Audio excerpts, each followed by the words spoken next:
What is fear? Fear is a natural response from the brain which occurs when one feels threatened or in danger. It is an emotion already programmed into our nervous system, an instinct.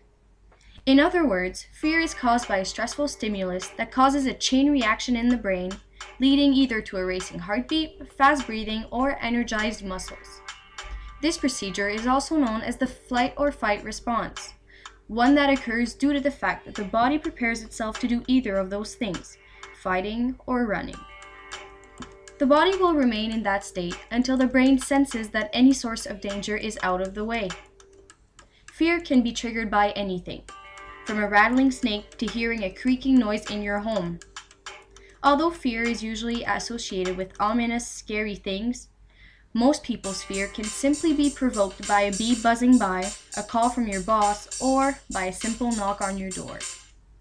The reason to this is that the fear reaction is activated immediately, seconds before the brain can process whether there is actual danger or not.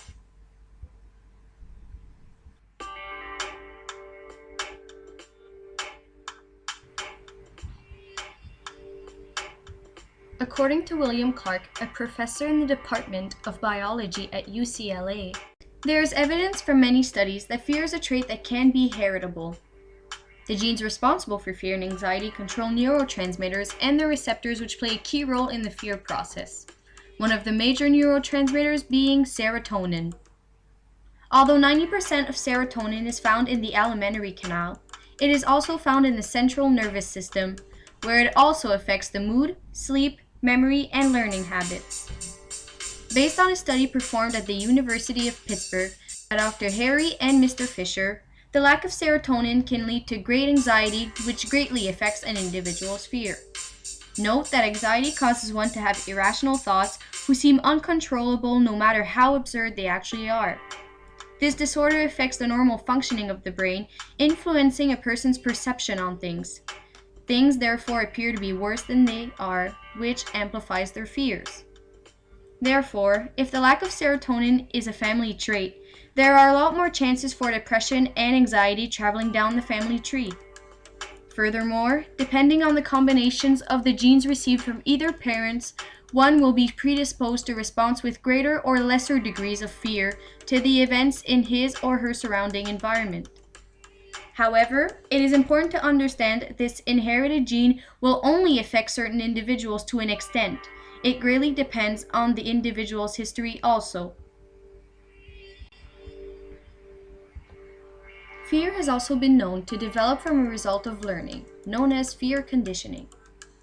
Fear conditioning is a form of learning in which a disturbing stimulus, for example an electric shock, is associated with a particular neutral situation, for example a puppy. In other words, every time one would be presented with a puppy, an electric shock would be distributed through his body. This procedure would result in the development of a new indication of fear towards the once neutral situation. The individual would then develop a feeling of fear towards the puppy, since he or she would anticipate the electric shock. This fear conditioning is known to affect an area of the brain known as the amygdala. An example of fear conditioning is the Little Albert experiment, a controversial study that had for purpose to prove the effect of fear conditioning on humans. The study, carried out in the 1920s, was performed at the Johns Hopkins University by John B. Watson and his assistant, Rosalie Rayner. John B. Watson was an American psychologist who is recognized today as being an evil man who traumatized a baby. He is the one responsible for the experiment. He wanted to prove that he could condition a fear into little Albert, an 11-month-old boy. The experiment started off by presenting a series of little animals to little Albert, such as a monkey,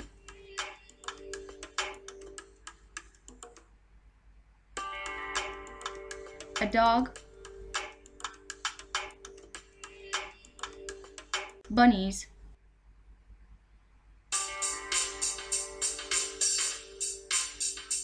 and a rat.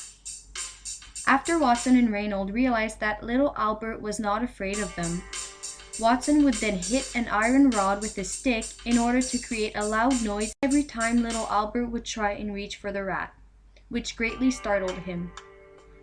As time went by, little Albert started being quite uncomfortable with this sound, to the extent where he would cry in panic. When he started crying and moving himself away from the rat, Watson then proceeded to introducing a dog to him in order to see his reaction. Little Albert did not respond excessively. Instead, he remained cautious, hinting that he was somewhat starting to associate the animals to the sound. Watson then proceeded to introducing a fur coat, to which little Albert was very apprehensive about, although it was not alive. The worst reaction invoked in him, however, came upon when Watson wore a bunny mask and got aggressively close to his face. Little Albert immediately started crying and was very frightened at this sight. After observing his results, Watson then wondered if this reaction would reoccur if performed in a different environment. While the previous tests were performed in a small, dark room, the following ones were to be done in a larger room. Little Albert was once again presented with the same things as during the previous experiment, but showed no apparent signs of discomfort or reluctance towards the objects. This until they were once again paired with a loud noise. After being satisfied with his results, Watson now wanted to test whether or not his conditioning was now permanently instilled in little Albert's mind. Therefore, little Albert was sent home for a period of 30 days in order to recover from the prior events. After the 30-day period was over, little Albert was brought back to Watson, who, once again, introduced him with the same tests. As Watson had expected, little Albert responded to them fearfully, proving that the condition was effective and that phobias were most likely to develop from such habits, the one of fear conditioning. This caused great controversy since his experiment caused the child to not only fear dogs, rats, and bunnies, but all the things that had similar traits, such as Santa Claus. The true identity of the child was proven in preceding years, Douglas Merritt. Many psychologists wanted to consult him in order to see if the conditioning had scarred him for life. Unfortunately, he passed away at the age of 6 due to hydrocephalus. Now, it is important to understand that there is a difference between a phobia and a fear. A phobia is an intense fear of something or a situation that, in reality, poses little or no actual danger. However, the individual dealing with the phobia feels as if it is real because it is so empowering over them. Common phobias are known to be closed-in spaces, heights, flying insects, needles, and dogs. However, phobias may develop through anything, mostly in childhood, but also in adulthood. Phobias may develop when someone experiences a scare during a particular situation. The amygdala, responsible for keeping track of the experiences that trigger such emotions, will continuously warn the person by creating a fear reaction every time he or she will encounter it or simply think about this. The brain's reaction to create a fearful emotion is provoked in order to protect the individual. We can see this as a false alarm. The brain attempts to alert the person, causing a reaction that is out of proportion at times because the fear signal is so intense. This causes the person to be convinced that the danger is superior than it actually is. From this, we can conclude that fears have for purpose to protect ourselves. They make us capable of responding quickly in order to guard ourselves, while phobias cause an exaggerated response to a problem that isn't as threatening as we believe it to be, sometimes even non-existent. Here are 2 stories that can help us understand how fears can come about. I'm afraid of highways. Actually, I'm really afraid of other cars driving nearby and having an accident on a highway, even though I haven't been on an event or an accident myself. So why do you fear driving on the highway? Personally, I haven't been in an accident, so it's not from me to fear, but my mom does fear accidents, and she has been in an accident once. As seen from her story, her fear did not evolve from a personal event. name is Elodie and I'm scared of butterflies. I've started being scared of butterflies when I saw one of SpongeBob's episode and they zoomed in on a butterfly's face, and I didn't think it was that ugly until I saw it on TV and it petrified me, and now when I see butterflies I either have a panic attack or run away crying. Here's the exact scene from the SpongeBob episode that traumatized Elodie.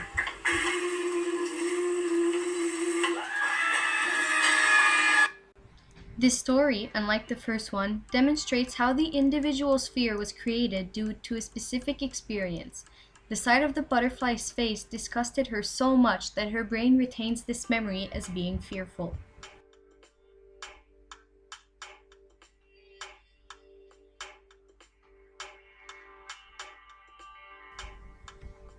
Although phobias seem to be overpowering over a person's life, there is a way one can overcome them. There is a procedure known as fear extinction. This procedure involves creating a conditioned response called fear extinction memories that will fight against their original fear response. According to Julia Layton, many studies have proven that the amygdala is the location where fear memories are formed through the act of conditioning. Scientists do agree that the fear extinction memories form as well in the amygdala. However, they believe that they can then transfer to the medial prefrontal cortex.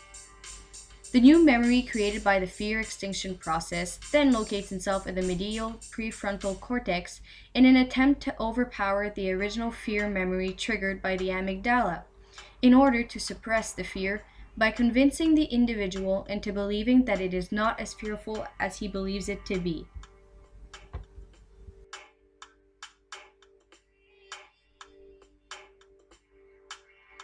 Here are some steps that can help an individual to overcome a fear or phobia.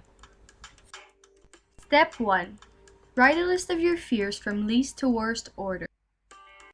For example, if a person is afraid of dogs, the list will be as follows: looking at dog pictures, walking by a dog on a leash, standing by a dog on a leash, petting a dog on a leash, walking a dog on a leash, and petting a dog who is not on a leash, and as follows. Second step, try out each fear situation based on your list. Third step, observe others. For example, observing a person walking a dog and realizing that no harm is done to them can help the person rationalize about this. Perhaps they actually aren't dangerous. Step 4, get support from your family and friends. It will be much easier to overcome a fear if you have people behind you to encourage you during this process. If you're still experiencing difficulty overcoming your fear, you can move on to step 5, talking to a specialist in order to develop new methods. Have you ever heard the saying, "the small ones don't eat the big," when referring to a fear of insects? Or, "this isn't real, it's only a movie," when you are watching one? Although we know such things, certain fears are simply too powerful over us, and we struggle to explain why. It is important to understand that not all humans share the same fears. Bullying someone into ignoring their fear can be toxic for the individual, since it can convince him that he is being ridiculous, leading to even more anxiety and sometimes depression. Individuals do not have the power to control their fears, unfortunately, but only patience and courage can be of help during this process.